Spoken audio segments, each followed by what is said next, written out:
Bab 4. Satu atap. Selamat mendengarkan. Dira hanya diam saat duduk di samping Robi. Pria itu mengemudi tanpa banyak bicara. Dua anak manusia itu sama-sama diam, hanyut dalam lamunan masing-masing. Mas Robi, boleh Dira tanya? Gadis bermata bulat dengan rambut panjang sebau itu pun mendadak ingin tahu akan satu hal yang terus mengusik pikirannya sejak kemarin. Apa? Masih dengan pandangan mata yang lurus ke depan. Itu, ibu saya sekarang bagaimana? Masalah itu, kamu tanyakan pada Tuan Agam saja. Masih terlihat jutek, Robi enggan bicara banyak-banyak pada gadis bau kencur tersebut. Tidak mendapat jawaban sesuai hatinya, Dira milih diam. Ya sudah, ia tak akan tanya-tanya pada pria yang semula ia kira ramah itu. Mobil terus melaju, sejak memutuskan tak bertanya lagi pada pria yang sibuk mengemudi itu. Kini mata dia tertuju para pemandangan di sisi jalan. Ditatapnya satu persatu gedung-gedung tinggi yang sering ia lihat di TV. Belum genap setahun ia tinggal di kota besar ini. Sebelumnya, gadis berperawakan mungil itu ikut neneknya di kampung. Begitu lulus SMA, Dira ingin tinggal bersama ibunya. Menyusul ke ibu kota besar, membuat dirinya malah terjebak pernikahan dengan pria bernama Agam itu. Gadis yang masih lugu, itu tak pernah menyangka selama ini ibunya terjerumus dalam lembah hitam. Karena yang ia tahu dari sang ibu, ibunya bercerita bekerja menjadi kasir sebuah toko milik orang kaya yang murah hatinya. Katanya si dermawan, hingga ibunya tak pernah telat mengirimnya uang untuk biaya sekolah dan kehidupan sehari-hari di kampung bersama neneknya. Ternyata orang yang dibilang murah hatinya itulah pria-pria hidung belang di luar sana. Malu? Tidak, dia tak pernah malu. Ia malah kasihan pada sang ibu yang harus hidup dalam berpura-puraan selama ini. Dira bahkan cukup senang ketika ibunya akan meninggalkan lembah hitam itu. Sayang, orang yang selama ini bertugas menaungi ibu tak melepaskan ibu begitu saja. Sang mucikari tak membiarkan ibu lolos dengan mudahnya. Memikirkan nasib ibunya, tiba-tiba matanya terasa perih. Dengan cepat Dira mengusap mata dan pipinya. Tidak ingin orang tahu bahwa kini hatinya sedang bersedih. Kenapa menangis? Meski acuh, Robi sempat gadis tersebut lewat ekor matanya setajam elang. Ia bisa melihat bahwa Dira sedang mengusap pipinya yang basah. Debu, ada debu. Dira mengelak tuduhan Robi, padahal ia sudah ketangkap basah, sedang menangis. Apa yang kamu tangisi? Menjadi istri Tuan Agam, bukannya kamu harus bersyukur. Semua bisa kamu miliki, batin Robi sambil tetap fokus pada jalanan di depannya. Kini keduanya kembali terdiam. Selang berapa puluh menit kemudian, akhirnya mobil hitam itu berhenti di sebuah hunian yang membuat Dira terpengangah. Sejak tadi, mata gadis belia itu tak berkedip, menatap penuh takjub pada bangunan megah dan wah di depannya. Ini rumah apa istana? Ucapnya lirih.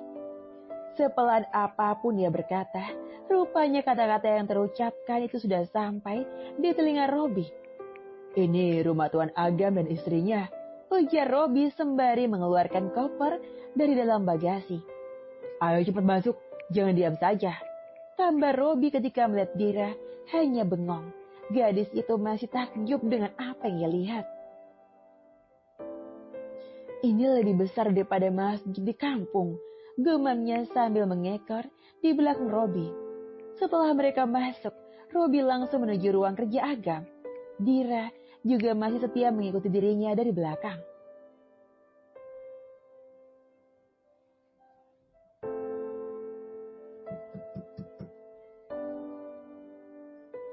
Tuan, kami sudah tiba. Masuk.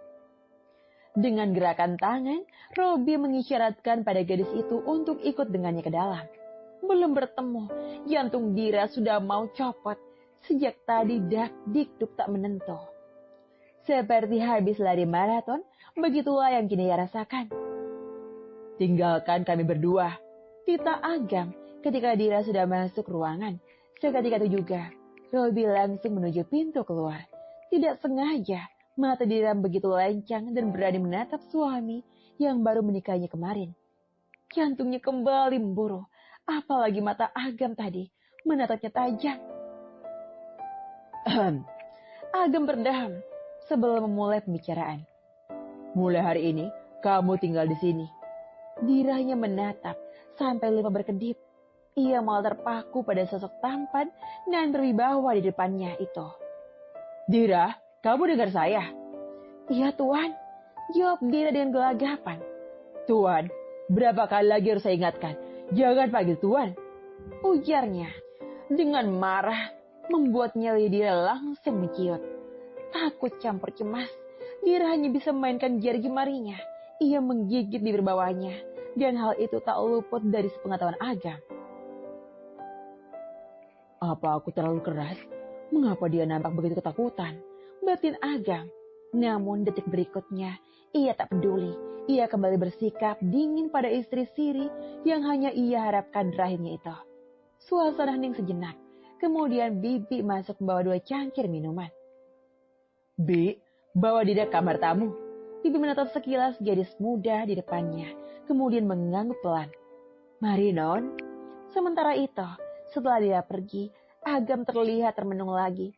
Pria itu kemudian menatap figura pernikahan dirinya dan Agatha yang terpasang di dinding ruang pribadinya itu.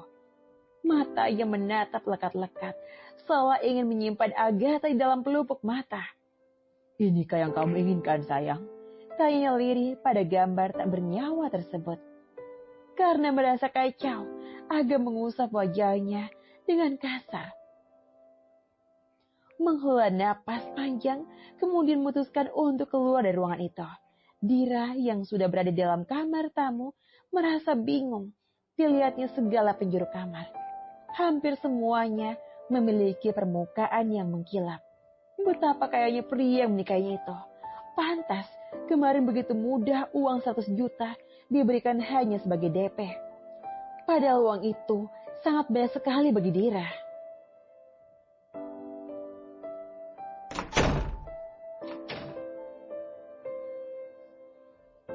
Kaget karena pintu mendadak terbuka, Dira langsung menatap ke arah pintu kamarnya. Sebuah tubuh bidang muncul dari balik pintu. Tuh, Mas Agam, hampir saja ia salah menyebut lagi. Istirahatlah, persiapkan untuk nanti malam.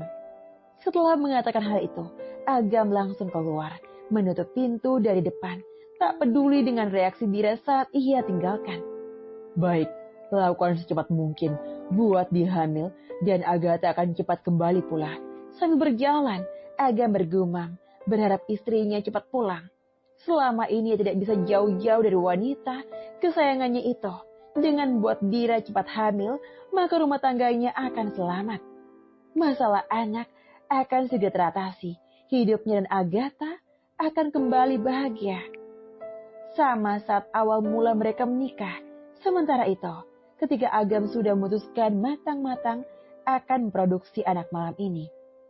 Kini, Dira di kamar yang luas dan lebar itu nampak dilanda kecemasan luar biasa.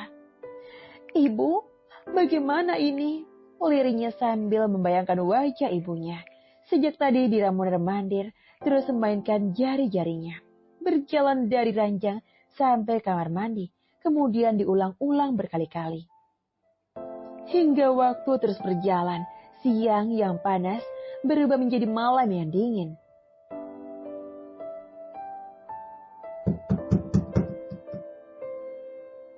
Terdengar pintu kamar Dira diketuk seseorang.